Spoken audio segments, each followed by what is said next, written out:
more that are on the way, but we'll get started. Okay. Okay, so let's get started. We'll have a few people, I'm sure, coming in. So it's a real treat today that we've got a really distinguished speaker from MD Anderson, Professor Ziding Feng, who actually I'll give you a little bit of his bio, but and maybe one of the reasons he went to MD Anderson. We'll see. Ziding got his doctoral degree from Cornell University working with Chuck McCulloch back in 1990. And he actually spent the last 23 years of his life at the Fred Hutchinson Cancer Center. And he's sort of been very deeply immersed in the world of cancer biomarkers. So his research interests are really under cancer early detection, which we'll hear about today, risk assessment, diagnosis, prognosis, diagnostic test evaluation. So a lot of work with people like Margaret Pepe that you guys have, I'm sure, heard of, biomarker evaluation, group randomized trials. Currently, he's a professor in the Department of Biostats in the Division of Quantitative Sciences at MD Anderson, and he's also the chief of the section of something called Early Cancer Detection and Biomarkers. And he's a co-leader of the Center for Global Early Cancer Detection. The reason I'm saying a little bit here is that MD Anderson has undertaken something that I think is revolutionary in terms of the way a single institution is trying to attack a disease like cancer. So they've started something, I guess, motivated in name by the whole Kennedy program to put a man on the moon. So they call this the Cancer Moonshots Program. And they're going after, how many cancers here? I think five different cancers: AML, CML, melanoma, lung cancer, prostate, triple-negative breast, and ovarian together. These are sort of genetically linked. And they're really funding, I'll give you the number in a second, it's astronomical, but they're using it for basic and translational research, biomarker-driven clinical trials, behavioral interventions, public policy initiatives, sort of the full range of attacking cancer. The plan is to put in $3 billion with a B dollars in 10 years to attack this. And it's from institutional support, philanthropy, grants, and commercialization of research and so on. It's really a remarkable program, and in some ways it will be a test bed for whether, if this works and we make some significant inroads, whether other institutions will jump on board and do that. They have to have deep pockets to begin with, but it is remarkable. So welcome, Ziding, and we're going to learn today about moving biomarkers from the bench to the clinic. Thank you, Sunil.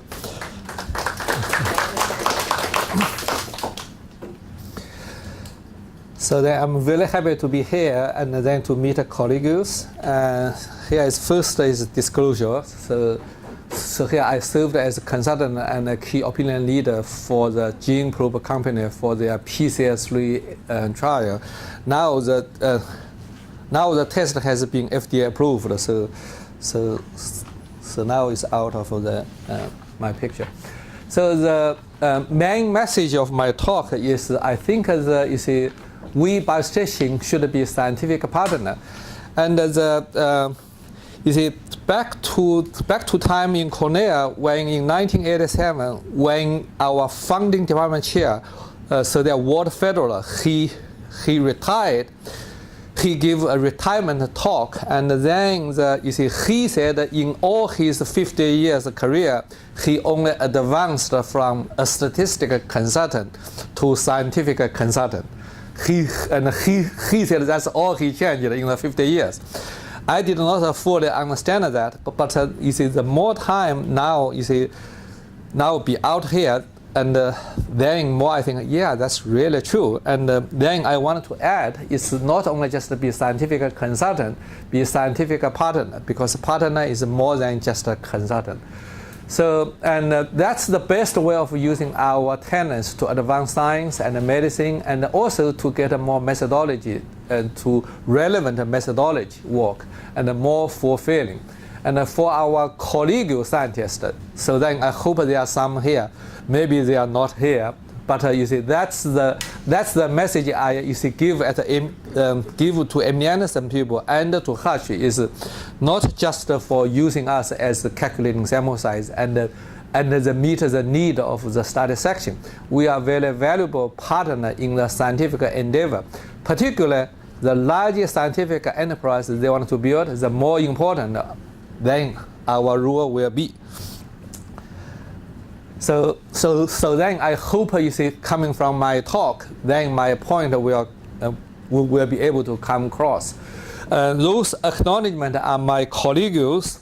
Those are the people in the biomarker world. So there's from lung cancer, prostate cancer, liver cancer, colon cancer, pancreatic cancer, esophageal cancer, and a bunch of and those are NCI people. Those are the people I have been working with in the past decades, and then those are the statistical colleagues in Hutch. And so then, particularly Margaret Pepe, she's a really wonderful collaborator. So then we had a lot of fun time trying to figure out how to help the network to advance their scientific agenda and at the same time to do something fun. So then the first topic is to improve biomarker study design and research strategy. And in our EDI, so then the first 5 years is from year 2000 to 2005. Then we conducted the first 2 validating studies. They all got negative results. We were very depressed. The first study, we actually, we actually committed FDA registry trial because the discovery is done, published paper in Science and by the top of oncologists in the country, and but the discovery work was done on convenient sample and small sample size, and no evidence of analytic robust assay, no independent confirmation. And so then at that time I had some doubt, and in fact I voiced my doubt, and then I was quickly kind of shut down. So you guys don't understand what you talk about, you see. But actually, so then the later proof we were actually right. So they were actually it's premature to go to validating study. That's also a general problem. Is many of cancer biomarkers put into clinical use or the randomized trial without proper sequence of level of evidence. The best example is the PSA. The PSA originally used is intended clinical use is monitoring prostate cancer recurrence after surgery. You see, after prostate is taken out, suppose there's no PSA coming out, but if you saw coming back, it's an indication of a recurrence.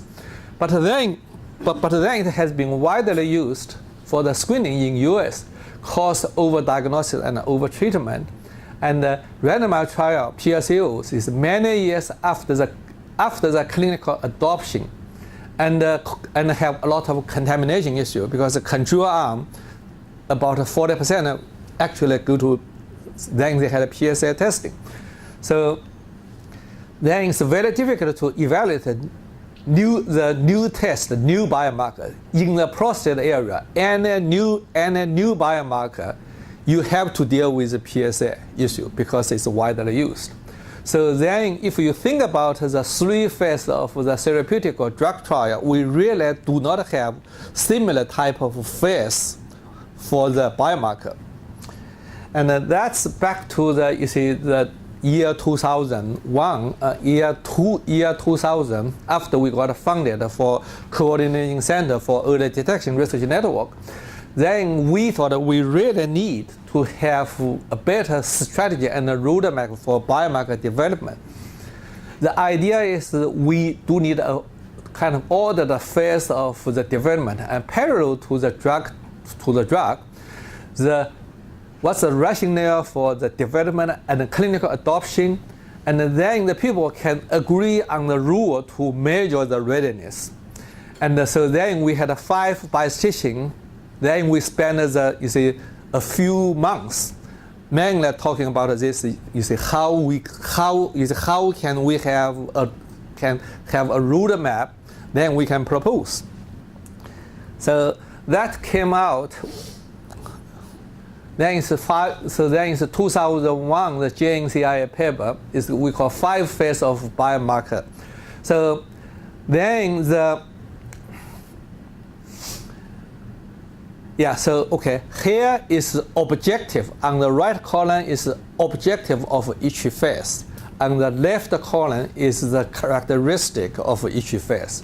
Phase 1 mainly is discovery. So biomarker discovery is in phase 1. Phase 2 is because this 5 phase is for early detection biomarker. Here is a screening test. Okay. Phase 2 here is biomarker is evaluated on established clinical disease. So it's at a symptomatic stage. So you do case control study. You have clinical assay and then you do validation on clinical sample. It's not early detection. That's the key point. It's not early detection. The early detection is in phase 3, where here the objective is the biomarker can detect a preclinical disease. So that's at the time is asymptomatic. And then you also need to want to define what's the screening positive rule. And the characteristic of such a study is retrospective longitudinal. That means samples are prospective collected in the cohort, but you go back retrospectively evaluate the biomarker to see if here you have the people already have symptoms, you go back say half a year, 1 year, 2 years before the diagnosis. If you have sample, then you can measure on those samples to see if you already see the signal. But that one, you do not know the characteristic of the disease at the time of the detection, because we are retrospectively evaluation of the sample. There was no trigger for doing workup because it's retrospective nature. Then that one has to be done in phase 4. In the phase 4 is prospective the screening. The biomarker will trigger the workup. So then you know what's the false referral rate. After you do the phase 4, the phase 4 is mainly for the preparation for phase 5 study, which is randomized trial on the mortality reduction. So it's a randomized trial. So then you see, having this, that will help us to know your biomarker is where you are. Are you in phase 1 or you just finished phase 1? Many people now, you see, at least past 10 years ago, after phase 1, they wanted to jump to phase 5. Okay. So, and then this, it really help. Then to have be able to put the brake on the premature jump, and then the milestone is easier to communicate, and then to also allow the long term of the planning.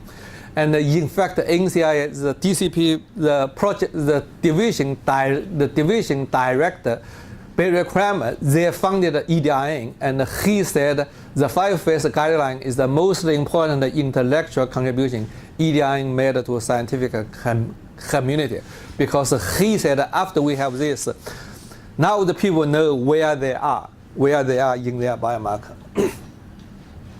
So then for EDIN is after several years, and then the first 2, so then I imagine that they are all negative, and it's far inferior to what we're seeing at the discovery phase. And then we were not involved in the discovery phase because our coordinating centers rule is after the discovery lab have a biomarker proposed for validating study be approved, then we are involved in help them to design for validating study. So we do not feel guilty to have bias in the discovery, but then we feel that it's time and resource, and our time and efforts is wasted. So then we do not want to just to design and conduct validating study just to prove it didn't work. So here is the example in the early time in the prostate cancer. That one is at that time, back to 2001, then they were using a platform called CLD. It's the protein profile, and those are the, you see, here is the mass of the protein or peptides. those are the intensity, and so here is high, here is low color. And those are the controls. They do not have prostate cancer.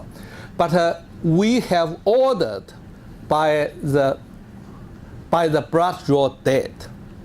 And in the group 1 and group 2, they're all prostate cancer, but those are the ones they are newly drawn. They have similar length as a control because before those discovery lab, they only have prostate cancer case. They don't have control. And those, the group 2, those are old sample. Then they have been multiple times be used, have freeze-thaw cycle multiple times. When you are looking at the protein profile, those are very similar to control, but those are very different from control. There's obvious, there's a bias. When you are comparing this group to that group, you see a lot of signal. You can get RC curve area on the RC curve 1, but then will not be reproducible. So then we also realize that it's also a general problem because most cancer biomarker failed on the junior to the clinical use. You would expect to see a lot of progress because there's so many omics biomarker due to the advance of the biotechnology. And there's thousands of the paper on promising cancer biomarker. But the number of FDA-approved biomarker has been declined over past 10 years, from about 5 a year to only just 1 to 2 a year. That means that most of the biomarker they are not good. So, and then we thought the needs for the field is we do need a very rigorous study design, the standard, to then we have better chance to produce a biomarker with clinical utility. And we feel to have designed the standard for biomarker discovery is more difficult because because there's a lot of different ways to do the discovery. So we say we begin with validation. We do pivotal trial. That means kind of FDA trial, and we say we try to have, if we do that kind of trial, what kind of the design elements you must have, and those principles should be applicable to the discovery.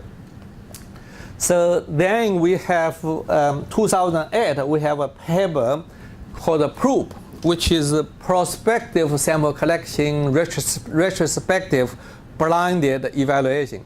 That's for the phase 2 and phase 3 biomarker validating study. And it's kind of a checklist. Say if you wanted to do a biomarker validating study, we would suggest you to go to checklist to see do you meet those kind of requirements. And there's 4 major components. One is the clinical context, marker measurement, marker performance, and the sample size. The clinical context is the most important one, and we propose is all those study designs should be driven by clinical context, which is intended clinical use of your biomarker, because that will define your population, your enrollment criterion, and the process, and even the setting. What kind of setting you are going to get the patients and for the sample selection. Because if you do not define the clinical context, you would be amazed how those biomarker discovery lab and the clinician, how they are going to collect the sample. They can collect the sample at the operation table after fasting, after anesthesia, and they draw the blood, and they say, this is for case. And then they got a bunch of volunteer healthy controls. And then they may say, this is a clinical application for determining who should do colonoscopy. But if they think about it, if you define clinical application, that means during the process, at which conjecture you think your biomarker should be used. And you should collect a sample at that setting. And that can be difficult, particularly when sometimes it's very difficult. But that's how you can reduce or can eliminate the bias. So, and then the marker measurement, the biomarker biomarker measurement is not a simple thing because it defines this. You have to specify the procedure of the sample collection, processing, storage, and retrieval, because those also can affect the biomarker performance. You should specify assay procedure and how the assay, those results are reported. Those are actually also, you see, one may think those are simple things, but if you know how the biomarker discovery lab operates, many times they don't have SOP and they are not blinded, and there's no kind of randomization procedures, and every those components that can cause a problem. The biomarker performance, we try to define, say, what's the minimum performance required, and that's wholly determined by clinical context.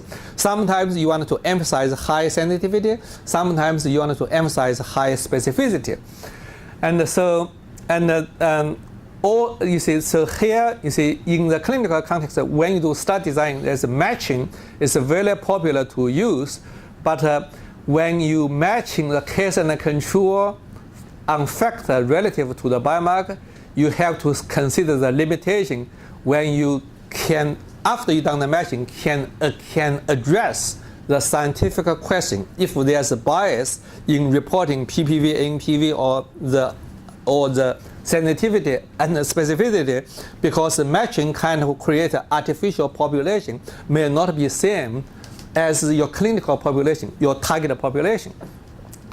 And so those are the kind of 4 components. And compared to alternative design, so we know there's a lot of common bias in the biomarker study. There are the systematic difference between case and control. Generally, you see, case are more kind of severe, sicker, and control are more healthy than your target population. And the biomarker evaluation are not on the same setting as intended clinical use. So the probe design will eliminate all those bias because we require the population and the setting be driven by clinical application setting. Compared to a simple case control study, so this probe design is they define all potential case and the control. Then you have random selection from each group, because you may not need to do assay on every control for the real disease, but then you have to be sure you have some random sampling. Knowledge of the disease can bias the interpretation of the assay and how the sample are handled, and we also require blinded evaluation. So that can eliminate that bias. And compared to the prospective study, the phase 4 study, phase 4 study has its own limitation in terms of cost and ethical issue, because if a biomarker have not done a phase 3, you jump to the phase 4, I think you have ethical issue, because the biomarker positivity will trigger the workup. That can be invasive and can cause overdiagnosis. So that's why you see we usually think only you do phase 4 study after you have a good phase 3 study. And you also have verification bias, because in the phase 4 study, the prospective study, you only do workup on the people they have positive biomarker test. You are not going to check for the people they have negative test. So then you have bias there, and that bias can be eliminated by when you have retrospective evaluation. When you have prospective sample collection, but a retrospective evaluation. And then the knowledge for the biomarker value can influence the outcome determination. So then those will actually be able to eliminate all the above bias and drawbacks. So then the summary of the probe design is to emphasize the clinical context. It drives everything else. And performance criteria require very careful and balanced considerations on cost, benefits, current practice, dialogue between us and the clinician. And so which was very funny, you see. So there, one of collaborators So there, Alan Padding is he's the urologist, department chair at Johns Hopkins. He was talking to me in the operations, because they have operations suites. And he said, I don't have much time now. It's between my operations. Those performance criteria you guys decide. It's why we hire. It's why we have those. Why we have you guys. And I said, look, you see, we need to talk to you because you can help us to understand in the clinical application what kind of performance is adequate. I don't want to set a bar too high, then your biomarker will fail. So the prospective sample collection often will drive up a sample size, particularly when the prevalence is very low, which like pancreatic cancer, ovarian cancer, but the deviation from the probe will lead to the bias will not be reproducible in clinical practice. The use of the probe is since 2008. All EDI validating studies are required to be probe compliant. And in 2009, when the EDI has the renewal IFA 5-phase and the 5-phase and the probe paper were listed as the only reference and for all the applicants. And they said all applicants has to read and follow those principles. So then we feel very happy. Say, wow, we are really making some difference here, right? So then the successful story is in the EDI after the first two negative study, all the subsequent validating study has positive results because we are more careful. And those collaborators, now they are all kind of tuned and say, okay, you have 5-phase, where you are? Okay, you are too early, you cannot do this yet. So then we are more careful. And then the most recent 3 validating studies, all 4 biomarkers have FDA approval. So I happen to be the lead biostatistician on all those 3 studies. That's a very fulfilled experience, and it's a whole team effort, but we are really valuable scientific partner, and we contributed meaningfully to the success. And we also earned their respect. So, and now I want to talk about the biostatisticians' role in the area of omics. So here is only just my single kind of experience, but I think it tells something. Around the 2000, then the microarray data started to be popular, and the sample size are usually very small, but even with a very small sample size, they can publish it in a high impact journal. And then our Hutch collaborator asked us to help them to design a microarray experiment. And then the question is, can we design rigorous experiment that can control false discovery rate? Because we know, we say, well, you have 30,000, you see, now you have 30,000 kind of predictor, then you must have very high than FDR. Then the sample size, we did the simulation and generated the power, sample size, and the effect size contour for a 2-arm study and for 2x2 crossover. The 2x2 crossover, because the Hutch colleague, they wanted to do a crossover, so then we tried to answer their question, but we also saw that the 2-arm study is the most popular one. And because there's no, at that time, there's no published data on the variation between and within person for each gene, and the correlation, the correlations among the gene. So we actually conducted a pilot study using blood from 2 healthy volunteers and repeated a measure on the 2 time point, because we try to measure those the kind of correlations. And so this is the counter plot. You see, so we have power curve 90%, 80%, 70%, or those power curve. And then the pi 0 are the proportion of the gene be negative, has no association. And alpha here is so here is FDR. So here is we want to control the 5% FDR, and this is the sample size, and that's the effect size, the mean difference in terms of the SD. So then we thought, okay, according to this, we can design the study, have adequate power, can control FDR.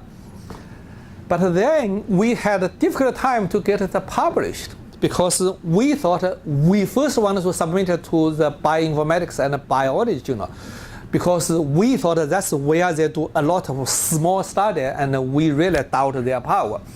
But then one of the rejections, the reviewer said, many published studies using 10 or so subjects, they used 10 subjects just for pilot. How wasteful. Then you see, after we have tried for the several journals, we submitted to Statistics in Medicine and have to publish. We said, okay, forget those journals. And then in the 2009, when I was giving a talk at the FDA Industry Forum, to my surprise, the speaker from Merck, they talk about now they are doing microarray experiment with a few hundred patients, quite a large study. And when he's actually describing how they do sample calculus, they were using our paper. Then they were using our, methods. Then after that, I talked to him. I say, I'm so happy to see now, actually, you guys are using it. I say, at that time, we were, be pinned down. Say, you are doing this kind of rigorous. So, that lesson is statistical principles are not outdated, and we sometimes we may be ahead of the trend, so we have to stick to our principle because our fundamental principles are very sound. So then my next experience talk is to help the biologist to use more appropriate performance measurement. So in the diagnostic test, is sensitivity, specificity, AUC, PPV, and NPV are popular one to use. Here the challenge is this may not meet all our needs. For example, in a low-risk population, screening demands very high specificity, but the threshold is unknown. So do we need to do one study to define the threshold, do another study to validate that threshold? Or there's no single cutoff point that can give a reasonable clinical recommendation. Is that a biomarker dead, useless? So then we try to kind of address that question. The first one we try to actually help them to address that is that maybe we don't need to prefix the threshold. So maybe we can allow the threshold estimation from validating study. At the same time, you can validate that threshold. So here is one of the examples. That can be ROC, the sensitivity at 20% false positive rate, and if you do one-sided confidence interval, and if this is your non-hypothesis, if the low bound of confidence interval is above this, then you reject the non-hypothesis. And here the rigor is not compromised because when we first told when we first told them, they all said you have to fix the cutoff point because they were told if you don't fix the cutoff point, then you may have bias. But we pointed out to them it's taken into account because if you look at this sample size formula, theta is usually you control type 1 and type 2 error, and this is effect size between your alternative and non-hypothesis. And look at here, there's two sources of variability. If you already fixed the threshold, then you may have only here the sensitivity, binomial variance, or the specificity. But here, it's the two pieces all go together, determine sample size. And the R square, the R is the slope in the ROC curve. So you see, if the curve rising faster, that means that you have to estimate your false positive rate very accurately, and in order to be able to give narrow bound for your sensitivity measure. So there's no compromise in the figure. And we also and so that impact is it provides flexibility in design biomarker validating study. You don't have to do two studies. And through FDA EDI workshop discussion, and FDA they accepted this approach, and they think it's fine. Okay, so and here is the Amy Anderson, the moonshot, the lung cancer project. We actually used this approach. Then my other question is, if there's no single threshold can be adequate performance, how can we find the biomarker use? So you see, we try to have more intuitive and flexible way to assess the clinical utility of a biomarker. So that's the one we came up with called the predictiveness curve. That one is, if you think about, you see, it's a very common concept. This you usually see in epidemiology. You have the quantile, here you have quartile, and at each quartile here you have the risk. And then you say, okay, this is a good biomarker because it stratifies the risk. But that can be extended to continuous biomarker. You have this is the CDF of the biomarker. And this is the risk at a different CDF. What's this for? Why this is useful? And then when we have that kind of curve, we can look at, okay, so if we say 95% of the population in this biomarker, what's the corresponding to absolute risk? And then we also can vice versa, you see, can be say if at this absolute risk, we can find what's the population they are below that risk. And this is clinically meaningful. And so if, and then you can find two thresholds. One is higher, one is low, and low, that can be, you have a low risk, and this is the PDF corresponding to that risk is a proportion of the population with risk lower than that, lower than that threshold, and that one is a proportion of the population with risk above the HP, which is a high risk. And the difference is the middle one is the proportion of population with equivocal risk in the range. So that's kind of acknowledge where we do not have perfect marker. So we may have some biomarker can identify some people at a low risk, some people at a high risk. For some people we don't know, but that marker may still be useful. So if you only have one cutoff point, you may not be able to find, you see, a clinical use of that marker. It's give more flexibility. And the goal is to have this group as small as possible. So if you want to improve the marker, we say, how can we find a marker to have the less people in that region? So, and if you have perfect marker, then it's this, you see, that's a proportion for the prevalence of the disease. This is non-informative marker, has a useless marker, then it's flat.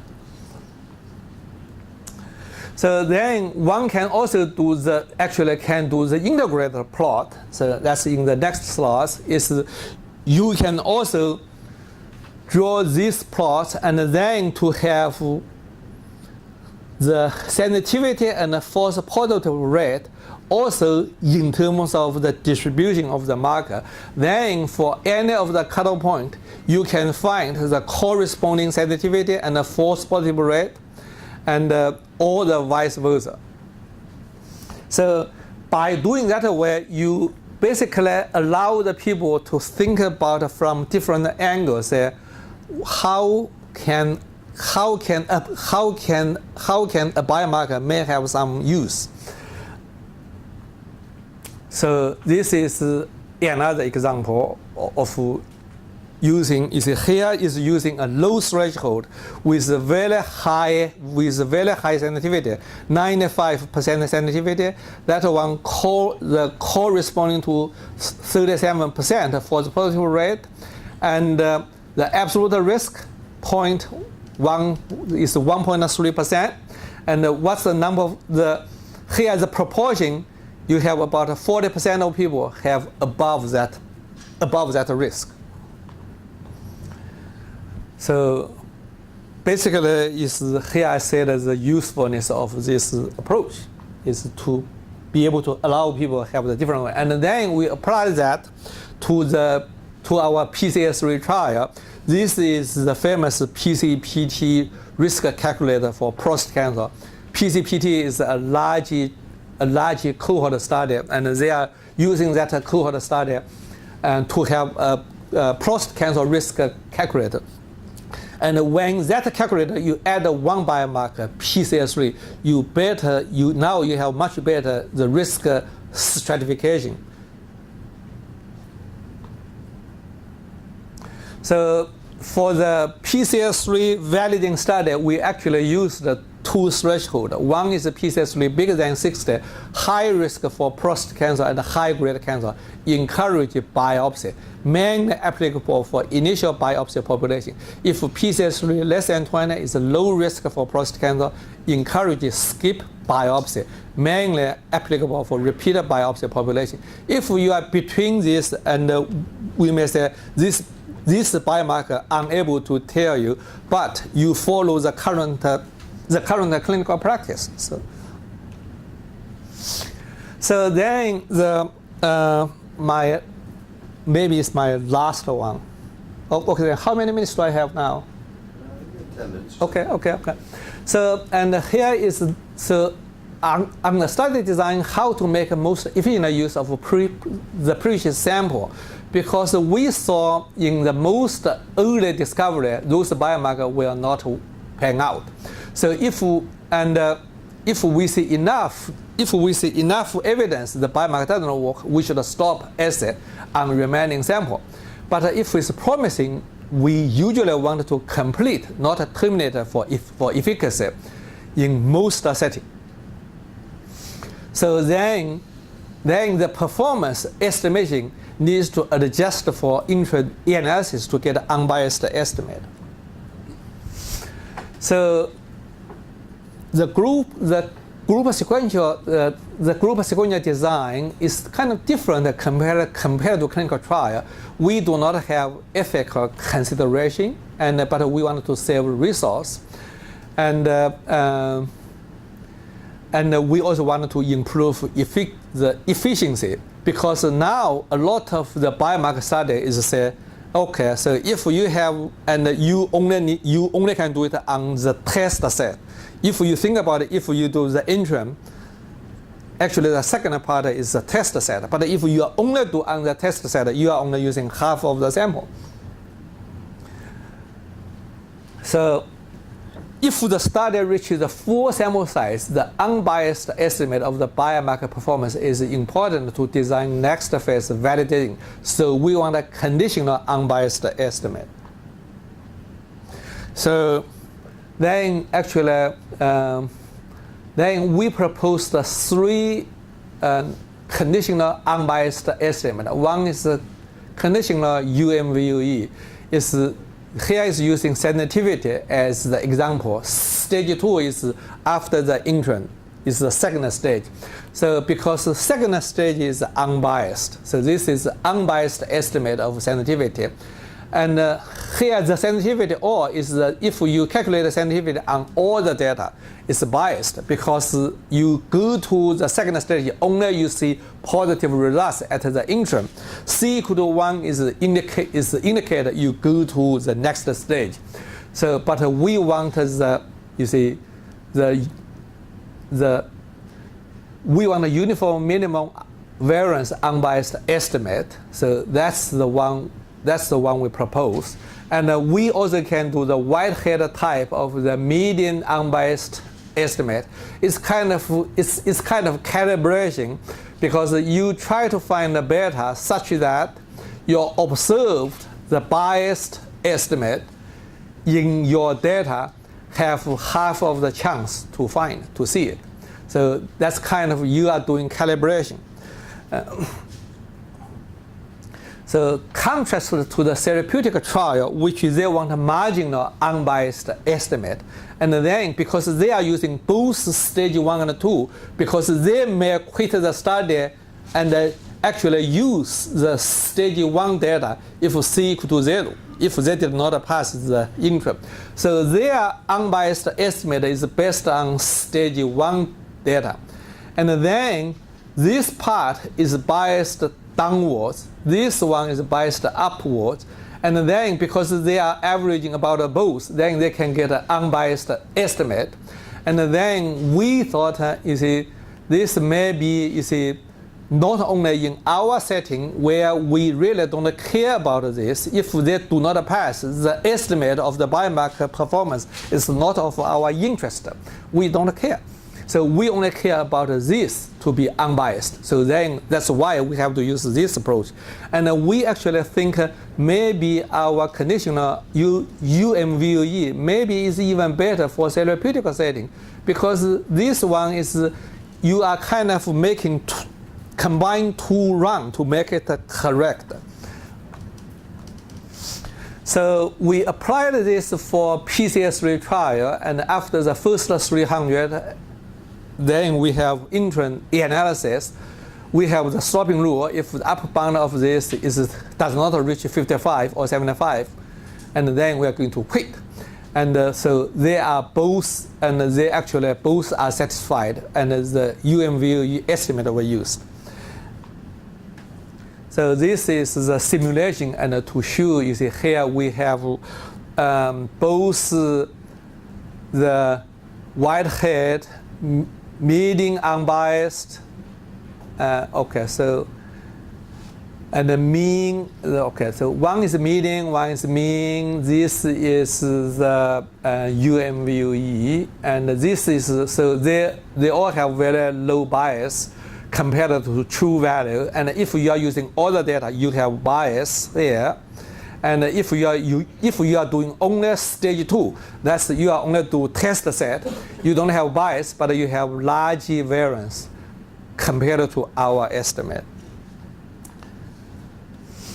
Then, so my PhD student so then he also has done some theory work, because we thought, there really is no asymptotic distribution theory for group sequential estimate of ROCT and PPV NPV curve.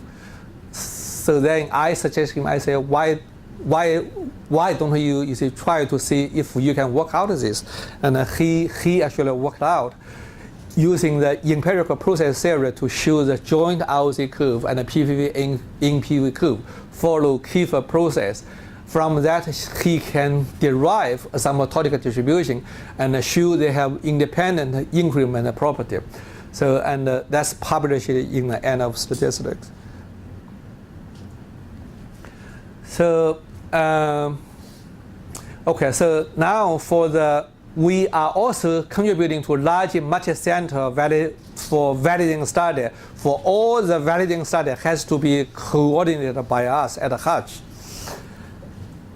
And the study coordination, and we have, if you see, we have a lot of work in terms of from administration, from protocol development, from implementation, from data management, and also data analysis. And you see, that's the fun part. But before you get to that part, you have to do a lot of work. See, this is show. You see, here is if you look at the flow chart, you see, is each part from protocol administration, development, implementation, and kind of. So we have data management system. We call validating study info management system. Oh, so that one is we can do. Then we can do the specimen tracking, and they can online remote the data entry, and can do QC, can do all those kind of things. So now maybe for last couple minutes, then you can talk about MD Anderson's lung cancer moonshot projects. which is we all know the NAST trial that have showed if you do CT screening for 3 times, and you can reduce lung cancer mortality by 20%. But the problem is you have 96.4% of pulmonary nodules are non-malignant. So there's too many false positives, a lot of unnecessary workup. So if all the smoker and the former smoker do 3 CT scan per NAST protocol, we cannot afford. So then our study is to address these 2 questions. So here the overall goal for the projects is the primary here is to develop and test the biomarker panel for interpreting indeterminate nodule for reduced false positive rate. And we want to reduce unnecessary invasive workup by 35%, corresponding to 95% sensitivity and 35% specificity. That's ROC inverse P at 0.98. The secondary objective is to assess the needs for CT scan based on biomarker panel. And our target performance is PPV 3.9 because we want that PPV to be equivalent or better than low dose CT, which is 3.6. That corresponding to high specificity, 95%, and 40% and then 40% sensitivity. So this is our biomarker pipeline. So we are going to use both here the MD Anderson's, here the biomarker team, and then we are going to have a pre-validation on 3 different cohorts, PRCO, CARROT, and pan-Canadian cohort. And then we will go to our own study. It's 10,000 people, and it's so then have the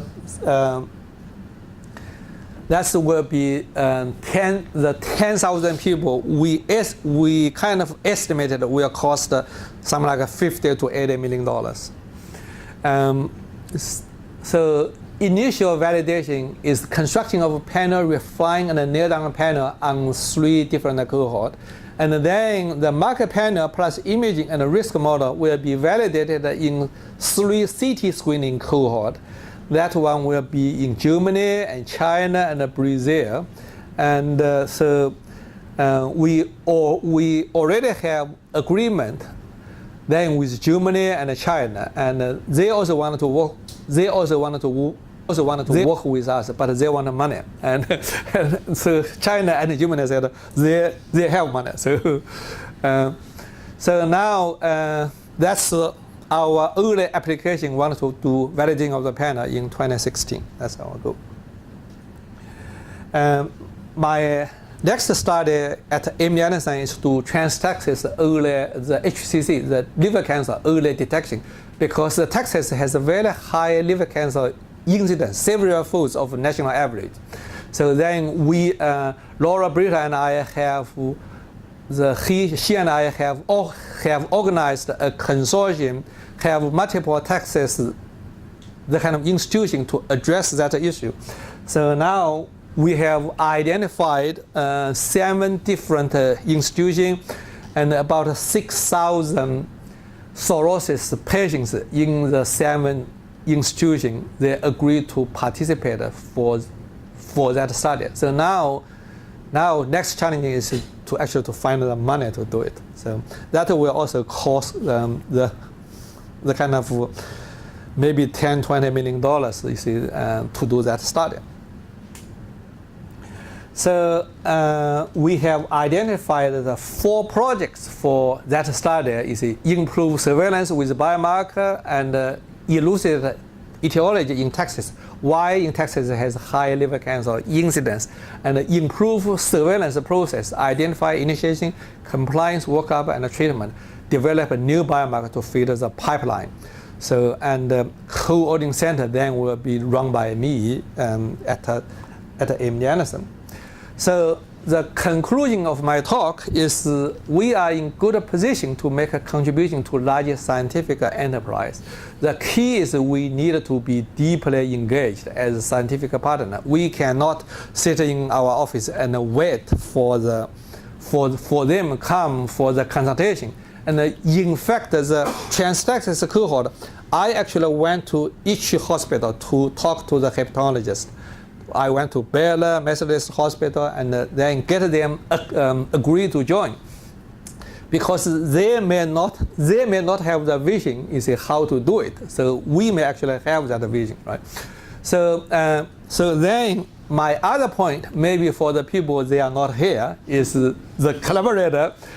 They should encourage that kind of involvement, and particularly if they want to make a clinical impact. You see, that's I see again and again when the substantive scientists, if they are innovative, visionary, have entrepreneurship, and want to do something big, they really value our role, and they want us to be engaged.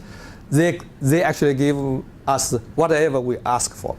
But then you have some other type, they just hold on their very small group to be able to get by. Then they try to cut us, to pay us as little as possible. They will not get there. They will not be able to do large clinical important study. But for us, is we need to identify the people they really want to do something, and we can help them to do it together. And then will be fulfilling for both sides. And then for us, it's not only funding, it's also making clinical impact. And then will be methodology opportunity along the way. So that's all my talk. If you have any questions.